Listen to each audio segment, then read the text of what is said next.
Saving the Appearances, a study in idolatry by Owen Barfield. A very interesting, but also potentially a very demanding book. So, Owen Barfield, if you don't know, was an inkling along with J.R.R. Tolkien and C.S. Lewis. He was actually, I think, something of an influence on C.S. Lewis's thought. In this book, Saving the Appearances is, I believe, the book of his of which he was most proud and which he most wanted to endure. It is a study of the evolution of human consciousness throughout history, and he ultimately interweaves this with some Christian theology. And it all comes to a pretty interesting product, if nothing else. Now, I want to say up front that this book, as I said, can be very demanding. I'm not sure if I understood all of this because while this book is not long, it's only like 186 pages, it is a very dense book. And he doesn't always really hold your hand with this. He doesn't, like, he kind of lays down these concepts and then just kind of expects you to get what he's saying without a great deal of exposition. And it can be a real challenge for that. So, again, I just want to preface what follows by saying I don't know that I understood everything in this book, but hell, that's never stopped me from talking about a book before. So, what the hell. So, Saving the Appearances, as I said, is a study in the evolution of human consciousness. And he begins the book talking about representations and collective representations. And this is very heavily Kantian in nature. So Barfield explains that, like, when you look at a rainbow, right, you see colors, but or if you think about it, you'll know that those colors aren't really there. All that's there is some droplets of water in the air that is reacting with the light to create a visual effect which you are perceiving. And he also refers beyond just like visual things to like physical phenomena such as like a tree, right?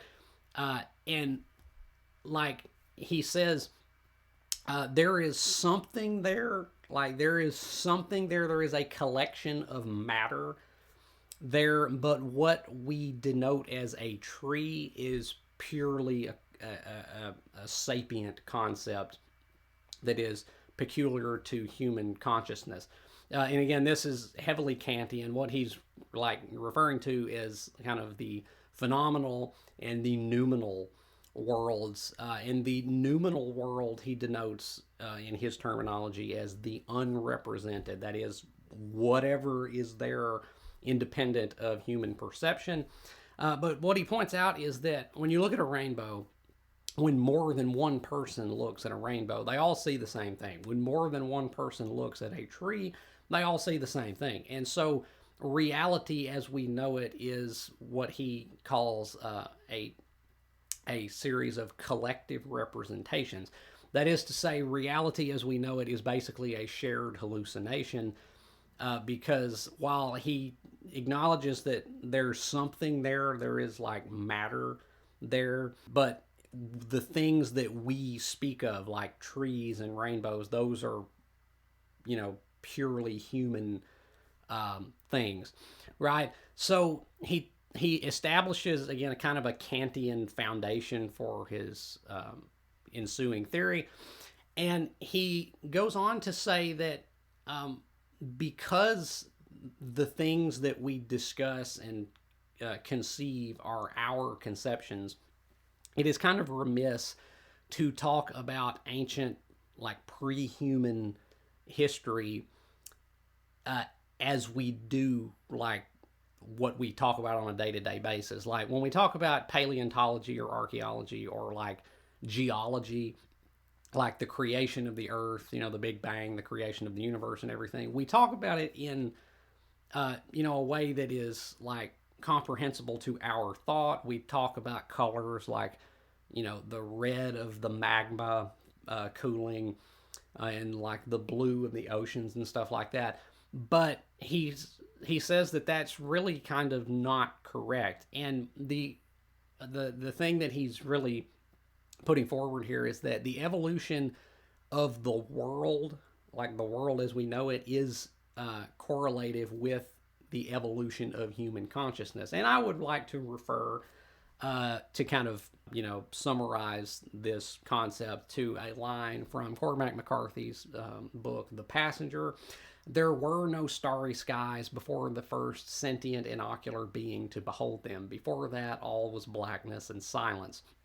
Like, before any, like, sentient creature emerged to, like, lend color and texture and stuff and sound to whatever the unrepresented stuff that existed was, that you can't really say that any of that like fits the mold of our conceptions, because those conceptions are our conceptions. So again, he says, and it can be kind of like, it feels kind of alien, this concept that the evolution of the world is like in tandem with the evolution of our consciousness.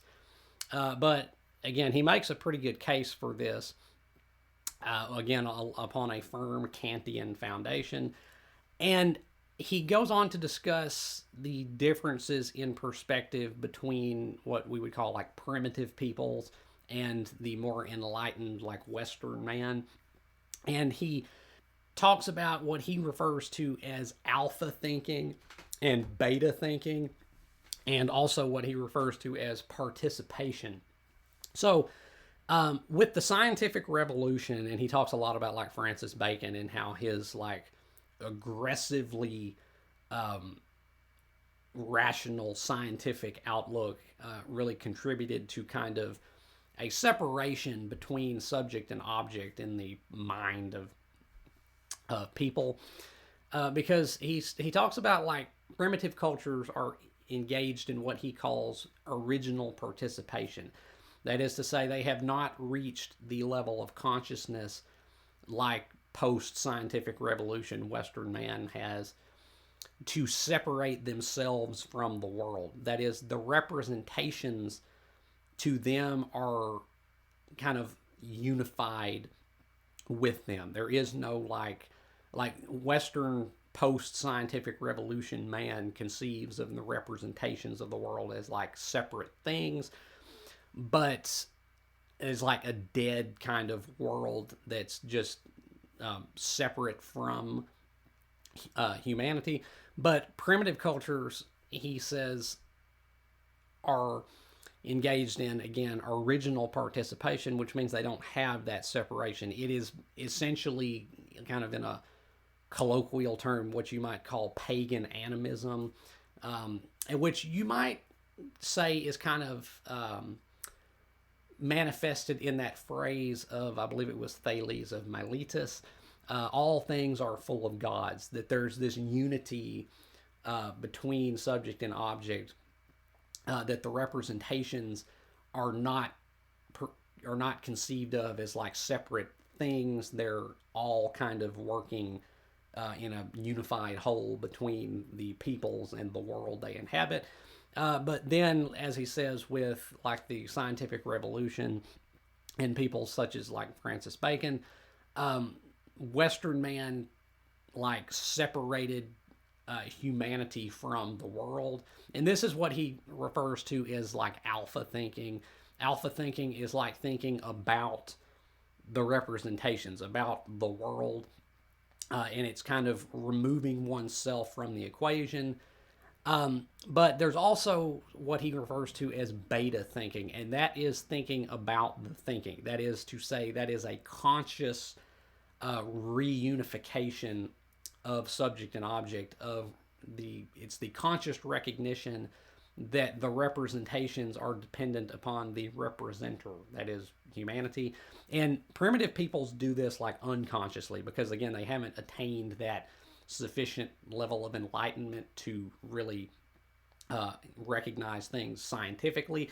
And it's important to note here that Barfield is not engaging in like noble, savage romanticism. He's not saying that we need to go back to like living in caves and being like, we don't need to go back to being pagans and seeing spirits and everything like that. That's not what he's saying. He's saying that the scientific revolution altered the thought of Western man, but that this is kind of just a necessary step towards what he denotes as final participation, which is a conscious, again, reunification of man with the world and a full engagement between subject and object, I guess, of consciously recognizing that, again, all things are full of gods, so to speak. And he also, again, this is not just a work of philosophy, this is also a work of theology. And he discusses the role of ancient Israel, the Hebrews. And this is where the word idolatry really comes into play, because you might not know exactly what that means in the context of this book.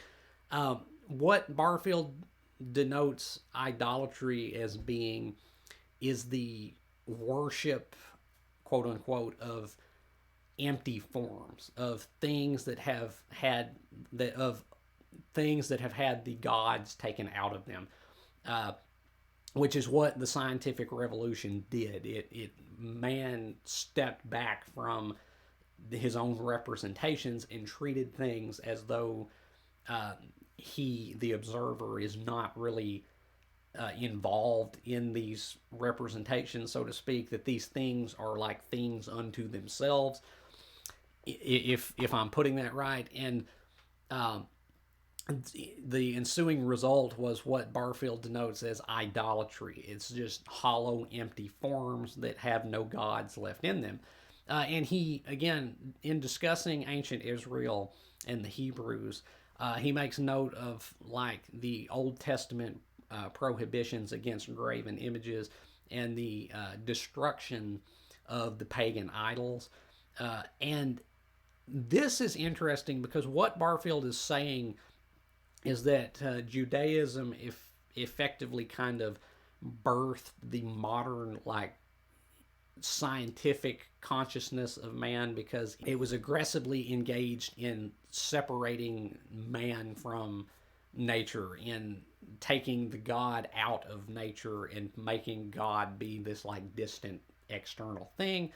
And it permitted, I think, if I'm interpreting this right, it permitted the later like scientific revolution and the kind of Baconian view of just dead matter, which is just useful as tools for man's material betterment. But with the coming of Christ, this kind of goes from the Old Testament to New Testament. What Christ did, Barfield asserts, is kind of paved the way for what he denotes as final participation by, again, reunifying the representations with the representer. The kingdom of God is within you, that kind of thing. That it bridges a gap that Judaism and the scientific revolution has kind of created between mind and matter. That there's a unity to all of this. And he makes the case in the latter chapters of this book that Christianity is kind of the way forward into what he calls final participation. That is not the old primitive pagan animism, but a conscious, intentional re-engagement with reality, which is more full and complete. And so that is Saving the Appearances by Owen Barfield as best as I understood it to be. And as I said at the beginning, I don't know that I understood this in full, because this is one dense book. It's not long, but he doesn't hold your hand, and it covers so much territory. And I want to say this. The early portions of the book, where it's purely just like Kantian transcendental idealism, basically, those were, I think, pretty well argued, because he's kind of making some claims here that a lot of people would probably be liable to contest, because his assertion is that human consciousness has changed throughout history, that you have like primitive peoples uh, who see the world in a fundamentally different way. And he makes the distinction here between saying it's not what a lot of like anthropologists think, that like these primitive tribes see the world incorrectly.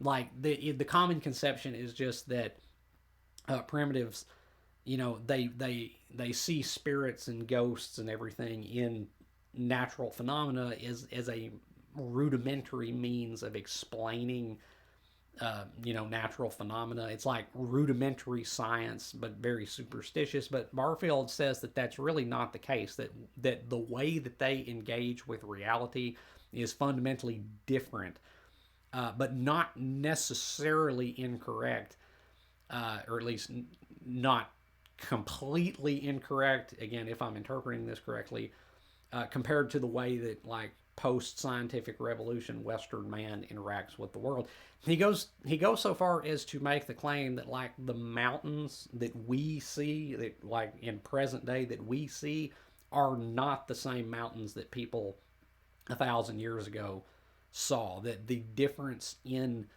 vision, the difference in conception between peoples of different eras is fundamentally a different world altogether. And again, a lot of people I think would be apt to contest this, because it kind of flies in the face of the traditional narratives regarding, the progression of history, and kind of, like positivistic scientific um, investigation.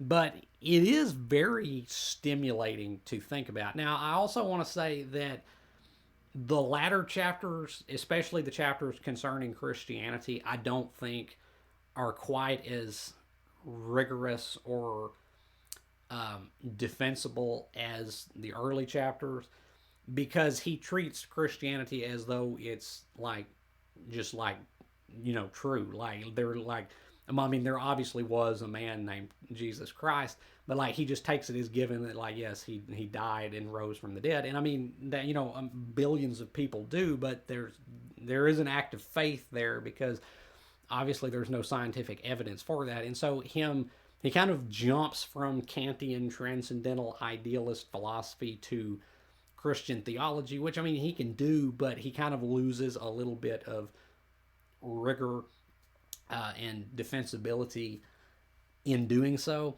But overall, this book is, regardless of your religious persuasion or lack thereof, I think this book is, again, very, very stimulating. And it is also potentially very demanding.